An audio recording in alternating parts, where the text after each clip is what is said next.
দর্শক দেখতে পাচ্ছেন আদা বাটা দিচ্ছি। মোটামুটি 1 চা চামচের মতো আদা বাটা দেওয়া হচ্ছে। হ্যাঁ, এখন কি দিচ্ছেন আপু? এবার লবণ দিচ্ছি। এখন লবণ দিচ্ছে। লবণ কি স্বাদ স্বাদ মতো না? হ্যাঁ,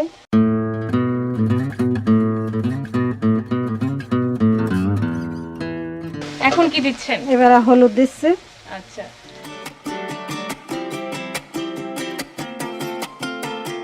এবার নারকেলের দুধ দিচ্ছি। দর্শক আপনারা দেখতে পাচ্ছেন এখানে মোটামুটি 1 গ্লাস পরিমাণে নারকেলের দুধ দেওয়া হচ্ছে।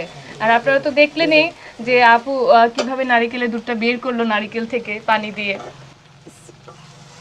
সব দেবো না একবারে, হ্যাঁ, কষানোর পরে আবার দেবো মাছগুলো, এতে দিয়ে কষাবো, কষাবার পরে আবার দিবেন। আবার দেবো। এবারে মাছগুলো দেই। মাছগুলো দিবেন।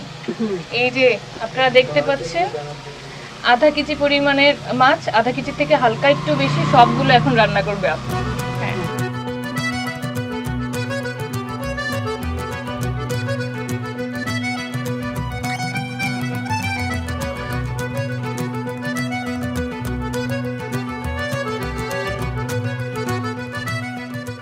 এই যে মাছটা নাড়াচ্ছেন, এরকম কষাতে কতক্ষণ সময় লাগবে?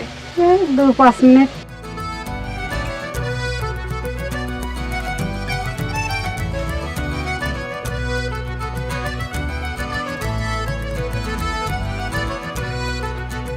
আপু কষানো তো হয়ে গেছে না? হ্যাঁ, এবার কষানো হয়ে গেছে, এবার নারকেলের দুধগুলো দেবো। এখন যে দর্শক বাকি যে নারকেলের দুধটুকু আছে সবটুকুই সেগুলো? কিন্তু আপু হচ্ছে এখন দিয়ে দিবে। আর হালকা একটু পরিমাণের পানি দিবে, এটা যেন হচ্ছে দুধটা যেন শুকানোর পরে যেন পুড়ে না যায়, এটার জন্য না? হ্যাঁ,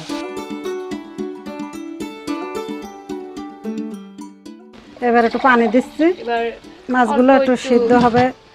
আধা গ্লাসের মতো হচ্ছে আধা পানি দিবে। গ্লাসের মতন পানি দিচ্ছি।